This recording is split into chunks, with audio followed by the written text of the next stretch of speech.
नमस्कार। आज हम हैलो एल्केन और हैलो एरीन की दुनिया में गहराई से उतरने वाले हैं। इसे एक तरह का ब्लूप्रिंट समझिए जिससे हम इन मॉलिक्यूल्स के फंडामेंटल्स यानी कि इनकी आणविक बनावट को समझेंगे। तो चलिए शुरू करते हैं। हमारा आज का सफर इन 5 हिस्सों में बटा होगा। सबसे पहले हम इन मॉलिक्यूल्स की नींव को समझेंगे, फिर हम इनकी बनावट और इनके व्यवहार को देखेंगे। इसके बाद हम सीखेंगे कि इन्हें असल में बनाया कैसे जाता है। फिर हम उन वैज्ञानिकों को जानेंगे जिनका इस फील्ड में बड़ा योगदान रहा है। और आखिर में एग्जाम के लिए जो सबसे जरूरी बातें हैं उन पर एक तेज नजर डालेंगे। ठीक है, तो किसी भी बड़ी इमारत को बनाने से पहले उसकी नींव मजबूत होनी चाहिए, है ना? तो चलिए पहले सेक्शन से शुरू करते हैं और समझते हैं कि ये मॉलिक्यूल्स आखिर हैं क्या। अब देखिए, यहाँ जो सबसे बड़ा फर्क है वो समझना जरूरी है। बाईं तरफ है हैलो एल्केन, जहाँ हैलोजन एक sp3 हाइब्रिडाइज्ड कार्बन से जुड़ा है, और दाईं तरफ है हैलो एरीन, जहाँ हैलोजन सीधे एक बेंजीन रिंग के sp2 हाइब्रिडाइज्ड कार्बन से जुड़ा हुआ है। और हाँ, नीचे जो हाई यील्ड कॉल आउट है उस पे ध्यान दीजिए। हाइब्रिडाइजेशन का यही फर्क इनकी रिएक्टिविटी को तय करता है। तो इन कंपाउंड्स को हम 2 मुख्य तरीकों से बांट सकते हैं। पहला तो ये कि उनमें कितने हैलोजेंस हैं, 1, 2, 3 या ज्यादा। और दूसरा तरीका इस बात पर निर्भर करता है कि हैलोजन किस तरह के कार्बन एटम से जुड़ा है, क्या वो प्राइमरी है, सेकेंडरी है या टर्शियरी। ये क्लासिफिकेशन इनके केमिकल रिएक्शंस को समझने के लिए बहुत बहुत जरूरी। अब ये हैं कुछ खास रिएक्टिविटी जोन। यहाँ एक बहुत जरूरी अंतर है। एलिलिक और बेंजाइलिक हैलाइड में हैलोजन sp3 कार्बन से जुड़ा होता है, जो एक डबल बॉन्ड या रिंग के ठीक बगल में होता है। लेकिन विनाइलिक हैलाइड में हैलोजन सीधे डबल बॉन्ड के sp2 कार्बन से जुड़ा होता है, और यही चीज इसे बहुत कम रिएक्टिव बना देती है। अच्छा, अब आते हैं नामकरण पर, यानी कि नेमिंग पर। ऊपर दिए गए 3 आसान से नियमों को देखिए। सबसे लंबी चेन ढूंढो, हैलोजन की तरफ से नंबरिंग शुरू करो और फिर अल्फाबेटिकल ऑर्डर में नाम लिख दो। और हाँ, दाईं और दी गई टिप को जरूर याद रखिए। एलिल में 3 कार्बन होते हैं जबकि विनाइल में 2। ये एक बहुत ही आम कंफ्यूजन को दूर करता है। चलिए, नींव तो रख दी गई है। अब दूसरे सेक्शन में चलते हैं और हमारे इन बिल्डिंग ब्लॉक्स के मटेरियल स्पेसिफिकेशंस और इनकी स्ट्रक्चरल इंटेग्रिटी, मतलब इनके बॉन्ड्स और बिहेवियर को करीब से देखते हैं। यहाँ 2 बातें बहुत जरूरी हैं। बाईं ओर देखें, जैसे जैसे हैलोजन का आकार बढ़ता है, CX बॉन्ड की लंबाई तो बढ़ती है लेकिन उसकी मजबूती कम हो जाती है। मतलब CF बॉन्ड सबसे मजबूत है। दाईं ओर हैलो एरीन में रेजोनेंस की वजह से CCl बॉन्ड में एक पार्शियल डबल बॉन्ड कैरेक्टर आ जाता है। इससे वो छोटा, मजबूत और कम रिएक्टिव हो जाता है। और हाँ, उस जरूरी फैक्ट पर ध्यान दें, CH3Cl का डाइपोल मोमेंट सबसे ज्यादा होता है। ये एक क्लासिक पैराडॉक्स है, एक विरोधाभास। हैलो एल्केन पोलर होते हैं फिर भी पानी में नहीं घुलते। ऐसा क्यों? क्योंकि पानी के मॉलिक्यूल्स के बीच जो मजबूत हाइड्रोजन बॉन्ड्स होते हैं, उन्हें तोड़ने के लिए जो एनर्जी चाहिए वो हैलाइड वाटर के नए अट्रैक्शन से मिलने वाली एनर्जी से कई ज्यादा होती है। और अगर डेंसिटी की बात करें तो ट्रेंड बिल्कुल साफ है। जैसे जैसे हम हैलोजन ग्रुप में नीचे जाते हैं, डेंसिटी बढ़ती जाती है। ये स्लाइड पिछले कॉन्सेप्ट्स को सीधे थर्मल बिहेवियर से जोड़ती है। देखिए, जैसे जैसे हैलोजन का आकार और मॉलिक्यूलर मास बढ़ता है, बॉइलिंग पॉइंट भी बढ़ता है। लेकिन अगर ब्रांचिंग बढ़ जाए तो मॉलिक्यूल ज्यादा गोल हो जाता है, जिससे उसका सरफेस एरिया कम हो जाता है। इसका नतीजा होता है कमजोर वैन डर वाल्स फोर्स और कम बॉइलिंग पॉइंट।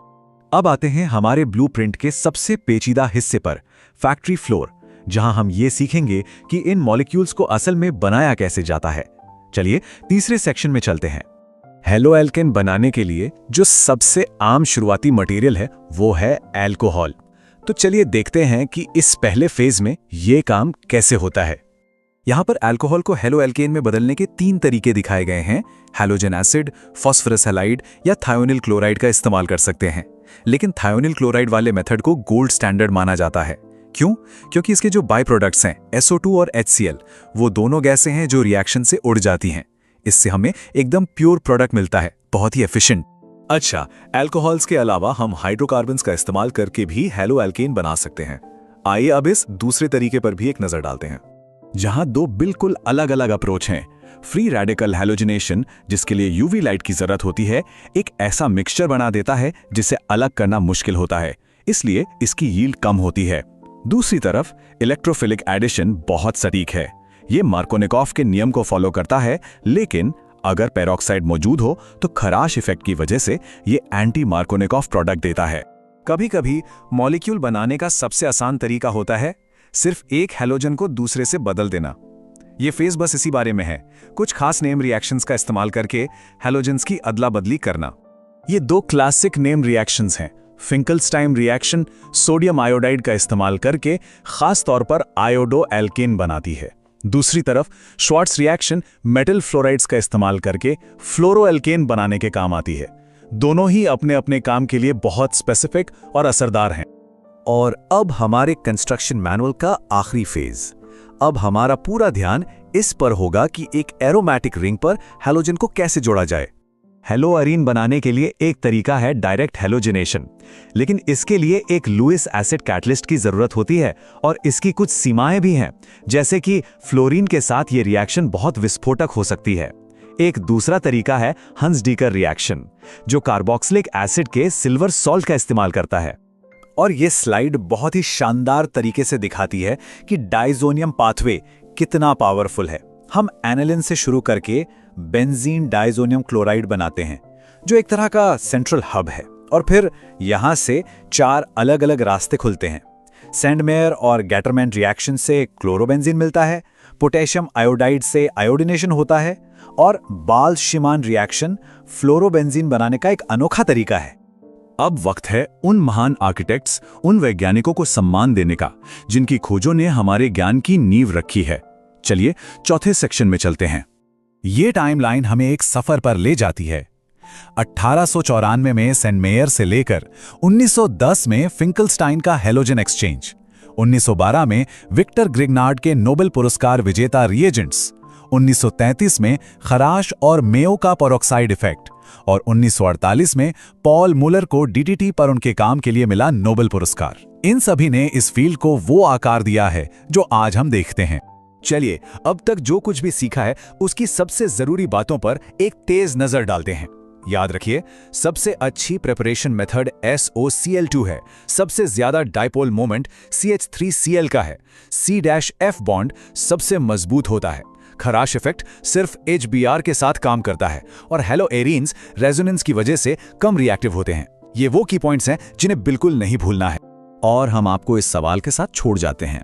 जरा सोचिए, जब हम मॉलिक्यूल्स को इतनी सटीकता से बना सकते हैं तो भविष्य में इन बिल्डिंग ब्लॉक्स का इस्तेमाल करके क्या-क्या अविश्वसनीय नई सामग्रियां बनाई जा सकती हैं। संभावनाएं अनंत हैं। देखने के लिए धन्यवाद। अब कार्बन और हैलोजन के बीच का वो स्पेशल बॉन्ड देखिए। इस बॉन्ड में ना थोड़ा सा चार्ज का इम्बैलेंस होता है, और बस यही बात इसे दूसरे मॉलिक्यूल्स के लिए एक खुला टारगेट बना देती है। और यहीं से शुरू होता है 4 अलग अलग तरह के केमिकल रिएक्शंस का पूरा खेल। तो सबसे पहले आता है न्यूक्लियोफिलिक सब्स्टिट्यूशन। सुनने में भारी लगता है पर मतलब सीधा सा है। एक मॉलिक्यूल आता है और दूसरे को उसकी जगह से हटा देता है। अब यह होता है 2 तरीकों से। एक है SN2, एकदम स्नाइपर शॉट की तरह सीधा और एक ही झटके में, और दूसरा है SN1, जो थोड़ा इंतजार का खेल है, मतलब 2 स्टेप्स में आराम से होता है। तो सवाल यह है कि कोई केमिस्ट ये कैसे तय करेगा कि भाई SN1 वाला रास्ता लेना है या SN2 वाला। वेल, ये सब 3 चीजों पर डिपेंड करता है। पहली, मॉलिक्यूल कितना भारी भरकम है। दूसरी, जो मॉलिक्यूल अटैक कर रहा है वो कितना पावरफुल है। और तीसरी, ये सारा रिएक्शन किस तरह के सोल्यूशन मतलब विलायक में हो रहा है। पर रुकिए, सिर्फ मॉलिक्यूल्स को सब्स्टिट्यूट करना ही इकलौता ऑप्शन नहीं है। एक और रास्ता भी है, एक तरह का राइवल पाथ, जिसे कहते हैं एलिमिनेशन यानी विलोपन। इसमें मॉलिक्यूल के कुछ हिस्सों को बस हटा दिया जाता है और बूम, एक बिल्कुल नया प्रोडक्ट तैयार। ये तो एकदम अलग ही गेम है। और अब असली मजा तो अब शुरू होता है। जरा सोचिए, केमिस्ट्स इन रिएक्शंस को एक पावरफुल टूलकिट की तरह इस्तेमाल करते हैं, और इस टूलकिट से वो इतने तरह के यूजफुल मॉलिक्यूल्स बना सकते हैं जिनका असर हमारी रोजमर्रा की जिंदगी पर पड़ता है। जैसे मान लीजिए बस हैलोजन को ऑक्सीजन से बदल दिया और बन गए अल्कोहल और ईथर, या फिर उसे नाइट्रोजन से बदल दिया तो बन गए एमीन्स, जो कि आप जानते हैं न जाने कितनी सारी दवाइयों का बेस है। ये बिल्कुल केमिस्ट्री की दुनिया के लेगो ब्लॉक्स जैसा है, जोड़ते जाओ बनाते जाओ। अब कुछ मॉलिक्यूल्स थोड़े ट्रिकी होते हैं, मतलब 2 मुंह हैं। वो एक तरह का एम्बिडेंट ट्रैप बिछाते हैं, मतलब अटैक तो करेंगे लेकिन नतीजा इस बात पर डिपेंड करेगा कि वो अपने किस सिरे से अटैक कर रहे हैं। और जरा सी चूक हुई नहीं कि प्रोडक्ट ही बदल गया। और अगर सिर्फ छोटे मोटे बदलाव नहीं बल्कि मॉलिक्यूल्स का पूरा ढांचा ही खड़ा करना हो, तब मैदान में उतरते हैं मेटल्स। और इनमें सबसे मशहूर है ग्रिग्नार्ड रिएजेंट। इसे तो ऑर्गेनिक केमिस्ट्री का स्विस आर्मी नाइफ समझिए, हर काम में माहिर, एक सुपर वर्सेटाइल टूल। अच्छा, अब तक तो हम बात कर रहे थे हैलो अल्केन्स की। अब जरा इनके कजिन से मिलते हैं, हैलो एरीन्स। इनके पास होता है इलेक्ट्रॉन्स का बना एक मजबूत किला, एक एरोमेटिक रिंग। और ये रिंग इतनी ज्यादा स्टेबल होती है ना कि बाहरी हमलों का इस पर आसानी से कोई असर ही नहीं होता। तो जाहिर है ये लोग अलग ही नियमों से खेलते हैं। ये सब्स्टिट्यूशन के चक्कर में नहीं पड़ते, बल्कि बाहर से आने वाले मॉलिक्यूल्स को सीधे अपनी रिंग में ही जोड़ लेते हैं। और पता है, इसी तरीके से इंडस्ट्री में इस्तेमाल होने वाले ढेरों जरूरी केमिकल्स बनाए जाते हैं। तो इन सारे रिएक्शंस का हमारी दुनिया में क्या मतलब है? मतलब यह है कि इनसे हमारे आसपास की कई जानी पहचानी चीजें बनती हैं, जैसे कि क्लोरोफॉर्म, जिसे पुराने जमाने में एनेस्थीसिया के लिए यूज करते थे, या फिर वो केमिकल जो फायर एक्सटिंग्विशर के अंदर भरा होता है। तो ये मॉलिक्यूल्स हैं तो बड़े काम के, इसमें कोई शक नहीं। लेकिन एक बहुत बड़ा सवाल भी है, क्या होता है जब ये लैब से निकलकर हमारी असली दुनिया में, हमारे पर्यावरण में पहुंच जाते हैं? और बस यहीं से ये पूरी कहानी एक बहुत ही सीरियस मोड़ ले लेती है। और ये हमें सीधे ले जाता है 20वीं सदी के सबसे बड़े एनवायरमेंटल डिजास्टर्स में से एक तक, CFCs। इन्हीं की वजह से हमारी ओजोन लेयर में एक ऐसी खतरनाक चेन रिएक्शन शुरू हुई कि एक अकेला CFC मॉलिक्यूल लाखों ओजोन मॉलिक्यूल्स को तबाह कर सकता था। सोचिए, एक अकेला मॉलिक्यूल। DDT की कहानी भी कुछ ऐसी ही है, एक हीरो से विलेन बनने की कहानी। एक तरफ ये एक चमत्कार था जिसने मलेरिया से लाखों लोगों की जानें बचाईं, जिसके लिए नोबेल प्राइज तक मिला, और दूसरी तरफ आगे चलकर यही एक भयानक एनवायरमेंटल खतरा बन गया। तो अगर हम एक कदम पीछे हटकर पूरी तस्वीर देखें तो ये मास्टर मैप हमें दिखाता है कि हैलो एल्केन्स असल में ऑर्गेनिक केमिस्ट्री की दुनिया के ग्रैंड सेंट्रल स्टेशन जैसे हैं। एक ऐसा सेंट्रल हब जहां से न जाने कितने ही अलग अलग कंपाउंड्स बनाने के रास्ते निकलते हैं। और हाँ, ये सारा ज्ञान, ये सारी समझ हमें उन महान साइंटिस्ट के बिना कभी नहीं मिल पाती। उनकी खोजों ने हमारी दुनिया को फंडामेंटली बदल दिया, अच्छे के लिए भी और बुरे के लिए भी। और ये हमें एक बहुत बड़े सवाल पे लाके छोड़ देता है, आज दुनिया भर की लैब्स में ऐसी कौन सी केमिकल डिस्कवरी हो रही है जिसकी कहानियां हम 50 साल बाद सुना रहे होंगे, और वो कहानी अच्छे बदलाव की होगी या बुरे? सोचने वाली बात है।